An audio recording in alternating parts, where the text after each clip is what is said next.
Hello everyone, and welcome to the last lesson in our 5-part Sunday School series through the book of Job. I hope you've been enjoying these. I hope especially that you've been benefiting from them, learning from them, being encouraged or challenged by them.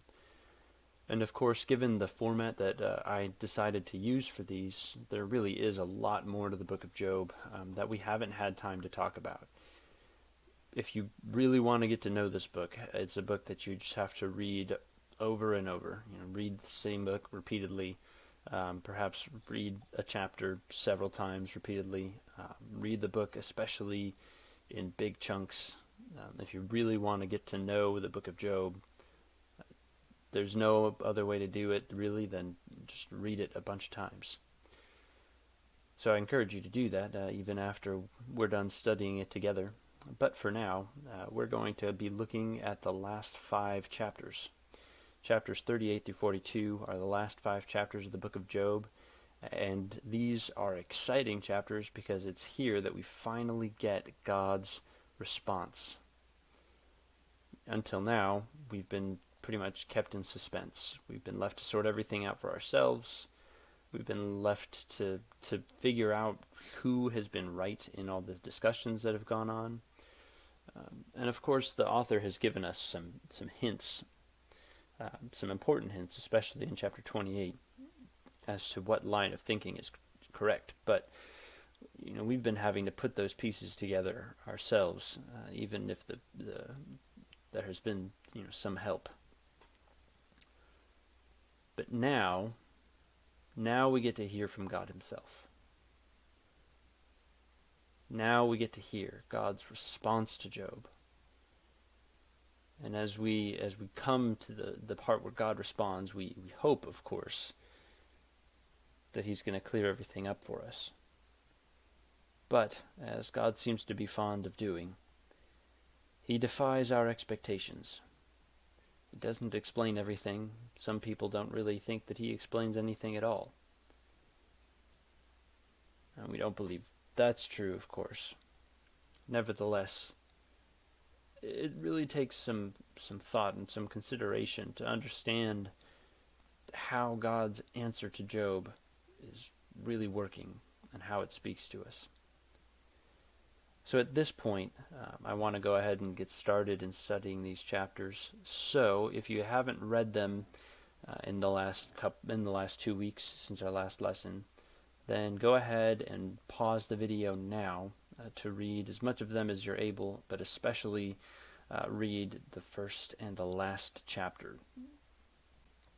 So, chapter 38 and chapter 42. If you read those, then you should be able to follow along with most of the things that I'm going to be saying. So if you haven't read them, pause now. Otherwise, let's continue.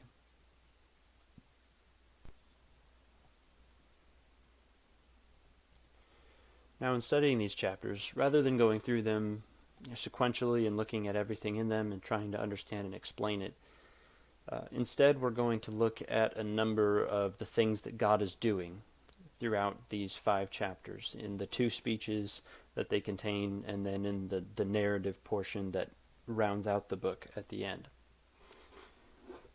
And not everything that we're going to look at is a specific action or a specific step God takes in these speeches and in the epilogue, but all of these are going to be things that God is trying to accomplish in the things that He does and says. And if that doesn't make sense, it'll be clear as we actually begin to look at these things. And so the first one you already have before you. The first thing, of course, that God has to do is, in order to give His response to Job at all, is to show up. He has to arrive. God is, of course, everywhere, but He has kept His presence hidden throughout the book of Job. But that is no longer the case. In Job chapter 38, God arrives. He is here and He has something to say. But even before God begins to speak, there are some things specifically in God's arrival itself, even though it's only one verse, some things that we should see God doing. And the first thing is that we need to realize that God is displaying his mercy. It may not seem obvious because God does actually come down pretty hard on Job, but the fact is that God didn't have to show up at all.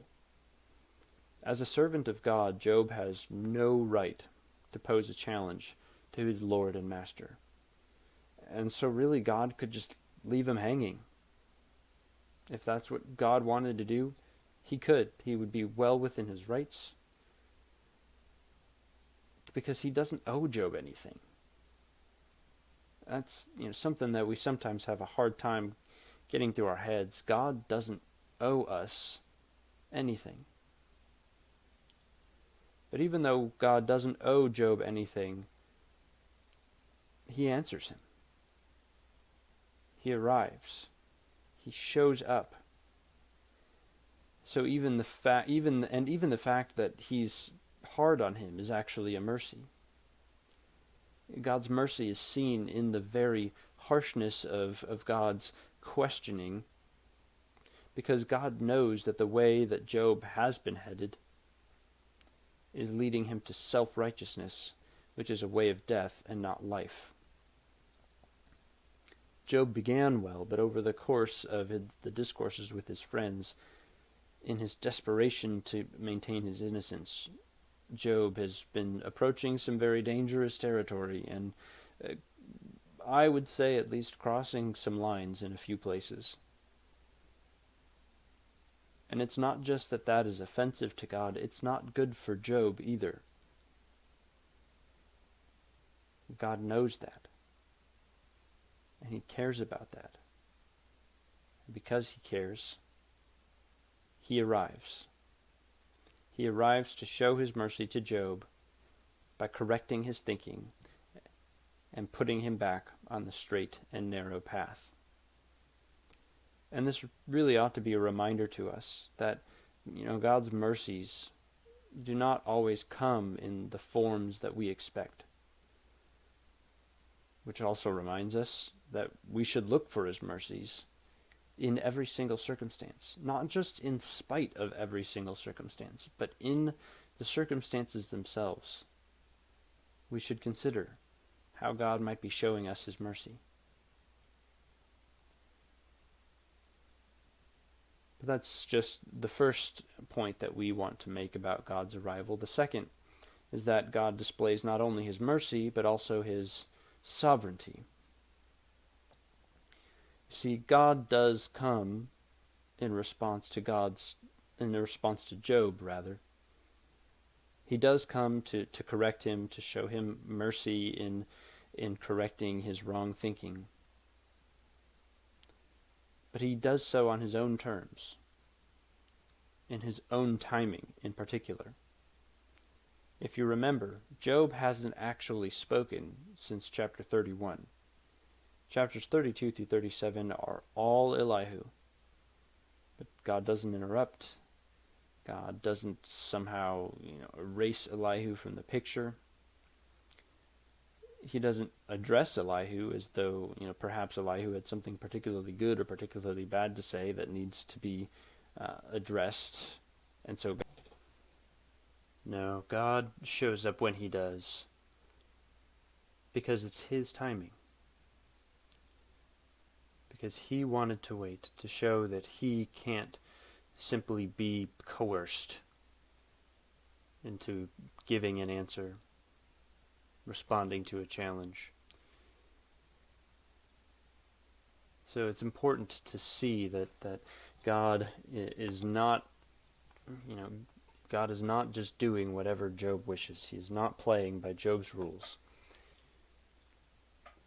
He shows up in his timing, and he gives his answer in the form that he desires, but more on that in a moment. This last thing that we need to see about God's arrival is that he displays his power.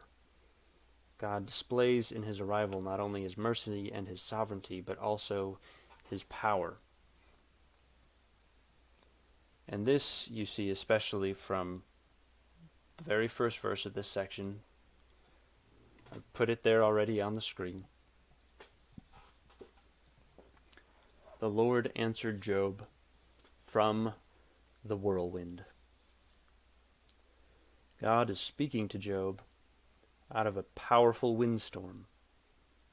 That's why I've got a tornado as my background image for the slides this week. God is not speaking to Job gently. He's not speaking to Job in a still, small voice here. He's speaking to Job out of the whirlwind. And I think what we find as we read through the content of the speeches is that God is trying to make sure that Job is aware who he's dealing with. That Job is aware that he's dealing with the mighty creator of all the universe, in whose hand is all power, who is capable of all things, and who alone is capable of all things. Because Job is not going to really be able to process his situation rightly unless he understands who God is, unless he understands, especially with regard to God's showing up, unless he understands God's power. And so power is going to figure prominently even in what God says, but he wants to impress it upon us and upon Job from the very beginning as he arrives and speaks out of this storm. So that's all that we have to say on God's arrival. So next I want to talk about God's challenge. So we've already talked, of course, about how Job has issued a challenge to God. He's thrown down the gauntlet because he wants God to show up and essentially go to trial with him to see who is right and who is wrong. So in response to that challenge, God issues his own challenge. Unlike Job, however, God actually has a right to issue this challenge. He has a right to demand an answer to his challenge. Now you'll notice that the first point on your screen there is that by issuing this challenge, God is countering Job's challenge, but I mean more by that than simply restating what I'm saying about the title. What we need to see is that in countering Job's challenge, God is putting Job in his place. He's putting Job in his place, on the one hand, as I have just said, by showing that God is the one who has the right to issue these challenges, but also he's putting Job in his place by questioning the righteousness and the wisdom that Job thinks he has. He's teaching Job humility, because humility is the cure for self-righteousness. So you see that in a variety of places and different ways. He's obviously humbling Job by posing questions to him that he simply can't answer. He also directly questions his wisdom in a couple of places. You see it in chapter 38, verse 18. Have you comprehended the extent of the earth? Tell me if you know all this. Then in verse 21, after asking if Job knows where light comes from, then he says, don't you know? You were already born. In a number of places, God, ironically in that way, challenges Job and says, oh, well, surely, you claim to be so wise, because in claiming to be just, that's also, I'll mention more on this in just a moment, but in claiming to be just, Job is also claiming to be wise. And so God says, if you're so wise, clearly you must know all these things. And if you have that kind of wisdom, clearly you've been around a while, since, the beginning of creation. So God's using irony to show Job how ridiculous it is for him to think that he can know better than the God who created all things. So he's putting Job in his place in that way. And there are other ways that he does it as well, but that's sufficient for us to see there God humbling Job. And at the same time that God humbles Job, he is, of course, that's the second point on your screen, he is upholding his own justice. The clearest way we can see this is in verses 12 through 15 of chapter 38. God says, "Have you ever in your life commanded the morning, or assigned the dawn its place, so it may seize the edges of the earth and shake the wicked out of it? The earth is changed as clay is by a seal. Its hills stand out like the folds of a garment. Light is withheld from the wicked, and the arm raised in violence is broken." So in the first part of God's first speech in these chapters, God is challenging Job, saying, I'm the creator, you're not. He's emphasizing that he is the one who has the power and the wisdom to be able to create all things. And in the middle of that, he talks about the creation of light and links the creation of light to the shaking out of the wicked. Wickedness and darkness, of course, go hand in hand, and so light, in a sense, as it dispels the shadows, also dispels wickedness. And what God is doing is he's showing that from the very beginning, light is one of the first things that he created. From the very beginning of creation, God has linked his creative activity to justice. He has established justice as a principle for the universe. And of course, if that is so, then this God who has done this must be a just God, even if we don't quite understand how the things that he does in the world are just. Nevertheless, if this is the kind of God that we serve, it would be absurd to question his justice.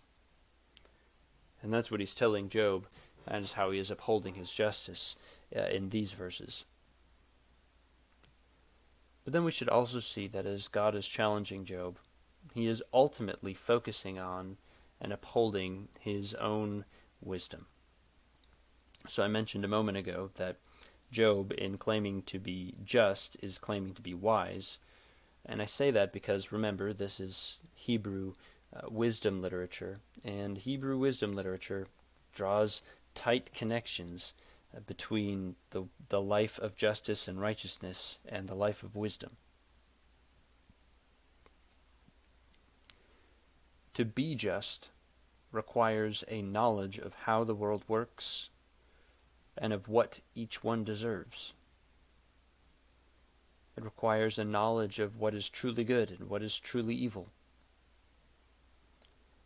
And this is all knowledge that humanity can only ever possess in part.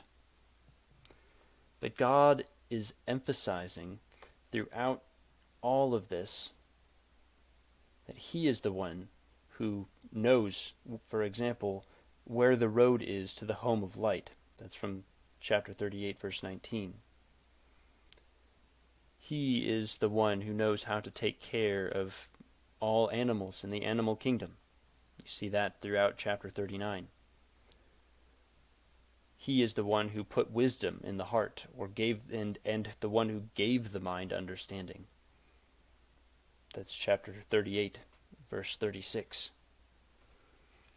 And so on. We could go throughout the speeches to see different ways in which God is emphasizing that he is the one who holds all wisdom. We should also just note in this regard that there's a lot of emphasis, again, on God's power, his creative power here. And part of being wise is having the power to act on it, the ability to actually do those things that are wise. God as creator can do all things. But Job, as one mere human, he is so limited in what he can do. And so again, for Job to claim any advantage over God, for him to claim any kind of wisdom that God apparently does not possess, is an absurdity. God always knows what he is doing, even when we simply cannot see it. And that leads me to this next slide. And the way that I've wanted to approach this is, kind of putting it as a question, because it's hard to see how God actually answers Job.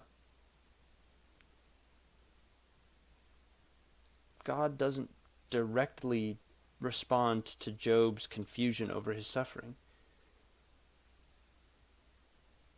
His answer is a series of questions.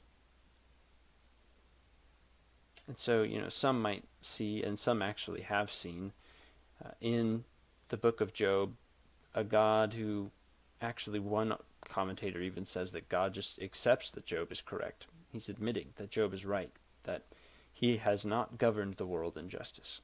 We can't see that here. That's certainly not what God, from what we've already seen, that's not what God is saying. But God does have an answer for Job. He does have an answer for Job in the midst of his suffering, not explaining his suffering, but helping him to see how he ought to understand it and relate to it, and especially respond to it. And so God's answer to the suffering of Job is, first of all, to redirect Job's attention. Job has been very self-absorbed. And there, we can understand that to an extent. He is in the midst of great pain. He's lost all his kids. He's lost great wealth. He's lost a respected position in society.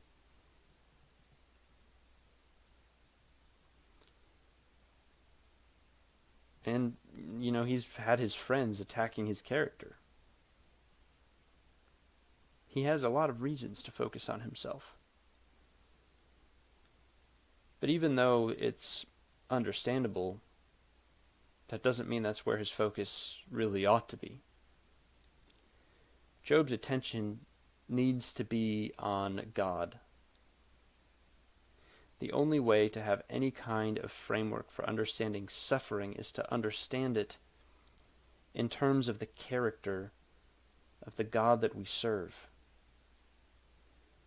And that's why throughout this section, God is questioning Job about things that God, and only God, knows or is able to do. You can't come away from these speeches of God and be thinking about anyone other than him. It's overwhelming, and it's meant to be overwhelming. But the second feature of God's answer to Job, and the second way in which God answers Job, is actually, really, in a way, not answering. He lets certain mysteries remain mysterious. He doesn't tell Job everything.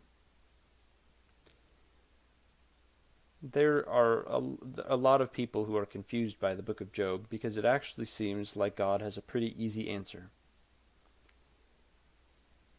With as righteous a man as Job was, it seems like it should have been easy for God to show up and say, "Hey Job, I know that this suffering's tough, but Satan was trying to say that you only loved me because I gave you stuff. He wanted to challenge your devotion to me, and so I let him cause you all this suffering to see and to show Satan that you really are a devoted servant." That seems like it would be the easy answer, doesn't it? Because it's the truth. We're told in chapters 1 and 2 that that's what happened, that started this whole thing. But Job never finds that out. We know it the whole time. That's why we know that Job is not suffering because of some wrong that he did. But Job doesn't know it, and Job never does. Presumably he, found out when he arrived in heaven, but we don't know that for sure. But that's supposed to be okay. Because the focus of this book is not actually on explaining the suffering of Job. on explaining why it happens, if our focus is going to be on God in the midst of suffering, if we're going to respond to suffering well as we focus on God, we can't worry so much about all the details, about all of the answers to the why questions. Because the answers to the why questions are always going to lead us back to ourselves. Because we're always going to be thinking, why me? And the why questions, of course, are also what led Job to self-righteousness, that led him to question the justice and character of God. So just as God lets mysteries remain mysterious and doesn't reveal everything to Job, so also we need to be content with that as we suffer, recognizing that we're not always going to get straightforward answers. And so that last point on your screen is really quite related to the second, rather. As God lets mysteries remain mysterious, so he withholds the easy answers.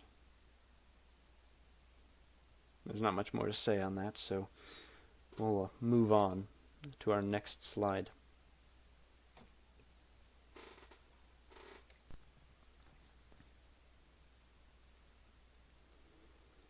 Now with this slide, and this is the last slide of this type, the next two will be reflection and lessons learned. So in this last one, I want to shift gears a little bit and turn to focusing on chapter 42. So God's speeches are contained in chapters 38 to 41, and in 42 we have another section of narrative. You remember that there was narrative that explained to us how Job's suffering began in chapters 1 and 2, and now this piece of narrative explains to us how Job's suffering came to an end. And I've called this section, or I've referred to God's action in it as God's assessment, because that's what it's all about. It's God showing what he thinks of Job as his servant, having gone through all of this suffering and having listened to his speeches. So the first thing that we need to see is that God vindicates Job. That comes out especially clearly in chapter 42, verse 7. In speaking to the three friends, and Elihu's not mentioned, and why exactly Elihu is not mentioned is not clear. But in speaking to the three friends who were in the main part of the book, God says, I am angry with you and your two friends. He's speaking to Eliphaz as the spokesperson. For you have not spoken the truth about me, as my servant Job has. We know that Job has crossed some lines. He has overstepped some boundaries. He has affirmed his own justice and his own wisdom rather than God's.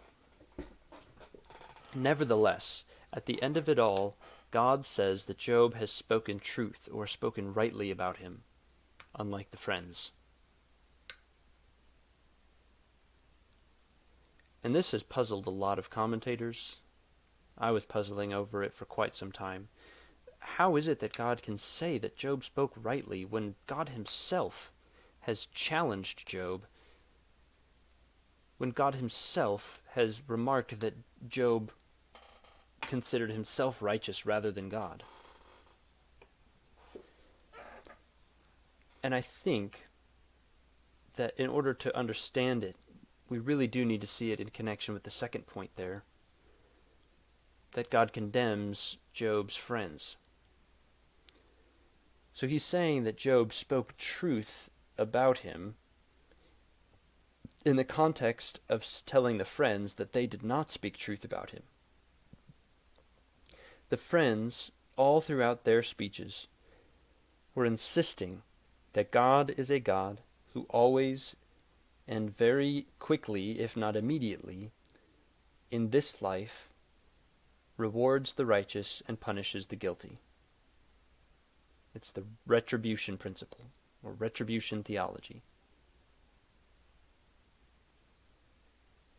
And if you remember what we said about that view of God, is that it's actually a very pagan view, because it turns God into a justice vending machine, if you will, where you just have to put in your currency, your good deeds, your righteousness, and out comes the blessings that you want.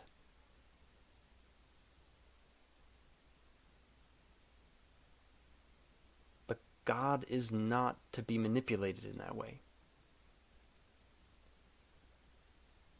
That is a fundamental misunderstanding of who God is, and really is approaching, if not crossing the line, into blasphemy. But Job never took that up. In that way, it's actually a good thing that he insisted that he was innocent, because if he had gone along with the friend's suggestion and admitted to some wrong that he hadn't actually committed, not only would he have been abandoning the truth that his suffering was not because of his own sin, he also would have been abandoning a correct view of God. But Job never did that.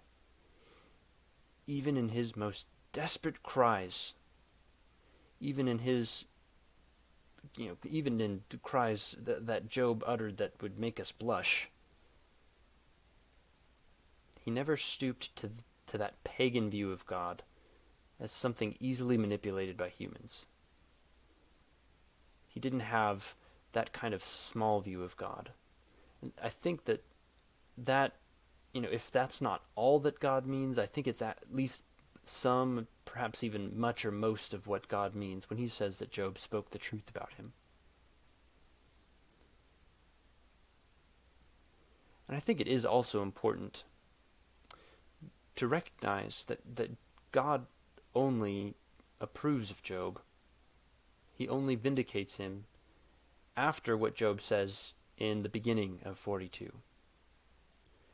After God's second speech, Job repents. He renounces everything that he has said about God that would question his justice and his wisdom. He renounces his own claim to perfect righteousness and innocence. He recognizes that he has spoken of things that he does not understand, and so he takes it all back. Now, some have tried to say that that is the only place where Job speaks rightly about God, and I just don't think that that's permitted by the fact that, Job spoke rightly in comparison with the friends. Nevertheless, for Job to truly have spoken rightly about God, he had to be able to come around after having been confronted by God himself. And he did. So Job is the only one, perhaps Elihu, not as clear, but of the ones who are clear, Job is the only one who has a proper high view of God. Now, because Job is vindicated while the friends are condemned, we also see Job elevated and restored. Now, I say elevated in the sense that Job actually is acting as priest now, because God tells the three friends who have been condemned because they did not speak rightly about him, he tells them to bring their sacrifices to Job and to have Job pray for them, and then God would spare them. And for Job to act as a priest in that way means that he really has a special relationship with God. It is quite the elevation. These are the kinds of things that you would expect somebody like Moses to do, or the Levites, who are God's special possession among the people of Israel. So it's very significant that God has Job acting as priest. He is really affirming that he is a faithful servant. And then he restores Job. This book really gives us a happy ending. Job gets back all of his wealth, in fact, twice as much wealth as he had to begin with. He has 10 more children, not as though he can replace the children that he has lost, but he has more. They are the most beautiful of children, at least his daughters, according to the text. And, he knows that Maybe he didn't know in full. We don't know what exactly he knew about the resurrection that was to come. And yet, surely he had some sense that his 10 children who had passed away before were not lost forever to him. Some people complain that the book of Job ends this way. They complain because it seems too easy. Life isn't always so neat. Suffering doesn't always end with this kind of happiness. Sometimes people die never having been restored in any way.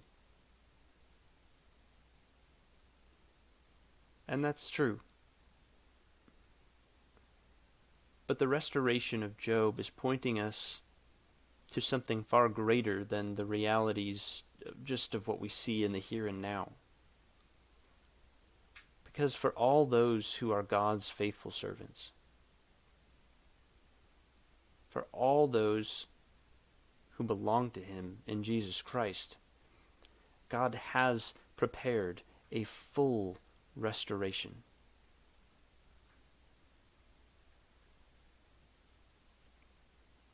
Jesus says to his disciples that no one who has given up house or family or anything else will fail to be rewarded. And that's something that we can look forward to with confident hope and expectation. And it's something that the book of Job wants to hold out to us. Job doesn't just want us to focus on the suffering of Job, but also on his restoration, to remind us that that restoration really does come, because God is just.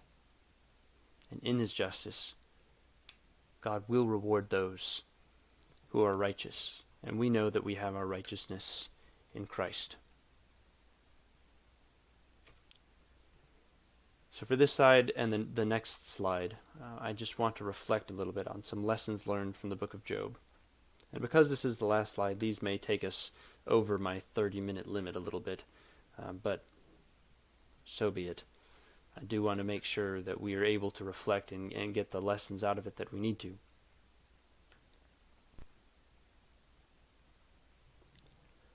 So first of all, some general lessons about God from the book, especially from these chapters that we've been studying today. First of all, we need to see that God is completely trustworthy. Even though his plans don't always make sense to us, he is the one who created all things, and so he possesses all power and all wisdom. He is ordering all things in the best way. He is ordering them to the best possible end, which is both his glory and our good. We need to be able to trust him on that. But if we're going to trust him, we need to remember who he is. And so it's helpful for us to reflect often on who it is that we serve. Who is our God? And we have a whole Bible full of answers to that question for us.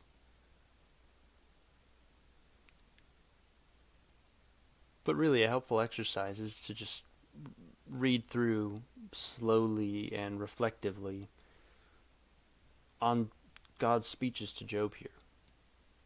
Because those are the things that God highlights when Job tries to challenge him about suffering.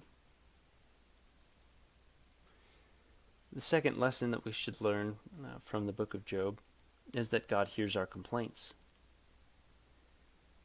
When we're angry with him, when we're disappointed by him, when we feel like we have some grievance against God and we air that grievance, we might think that God shuts his ears against things like that, but that's not true. God hears Job's complaint. Sure, he comes and corrects him, but he hears him. And he cares. He shows his care by coming to correct Job. And so when we really feel disappointed with God or upset with God, I'm not going to say that that's okay and that that's right, but I will say that it is okay and it is right to express that. Don't suppress it, because suppressing it doesn't make it go away. It just causes it to fester and to build up. God wants us to bring those things to Him so that He can correct our thinking. So it's important for us to see. And lastly, it's important for us to see that God doesn't give us all the answers. God didn't give Job all the easy answers. He withheld them from him. And so also for us, God doesn't give us all the answers. There are things in the book of Job that we also don't know, that we also don't understand. There are plenty of things in our own lives and in our own suffering that we don't understand and will never understand. But that's okay. We don't need all the answers because of the first point, that God is trustworthy. If we can trust God to handle the answers, then we don't need to insist that He provide them for us. And that really, when we're considering suffering at least, that is the message of the book of Job. But when we bring it back to the main focus of the book of Job, wisdom, you see how that plays in here? God is completely trustworthy because He possesses all wisdom. And God doesn't give us all the answers because we do not, and we are not wise enough to comprehend them.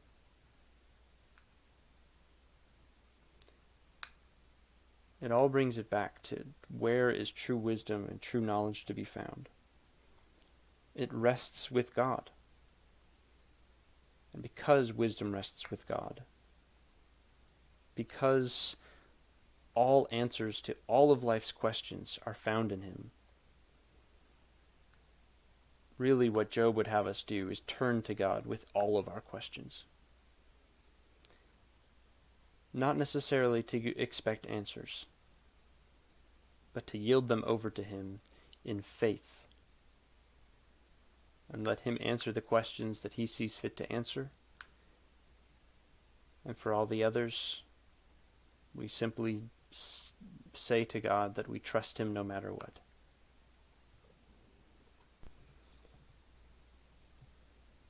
Now with this last slide, I just wanted to well, I'll just leave the point up here. This video is already going rather long, so if you want to read the points that I have on the screen, feel free. But I did want to give some thoughts from the book of Job on not just thinking about suffering, but talking to someone who is suffering, since we have a number of bad examples in the book. So these are just some of my thoughts. You can always feel free to email me if you wanted to talk about a specific one, or call me if you have my phone number, or if not, you can email me for my phone number. But in any case, I'd be happy to talk through some of these things that I have up here, but I don't want to take up any more of your time. So I hope that you have been enjoying these videos. It's been good for me to work through all of these things, and the nice thing about these being recorded is that they're always there if we want to come back and listen to them later when something comes up and we're like, I think Job has something to say about that. So keep reading the book of Job, keep studying it, keep learning what God has to say about suffering and wisdom and what He has to teach us about Himself. And I will let you know next week what our new topic is. So until then, it'll be a surprise.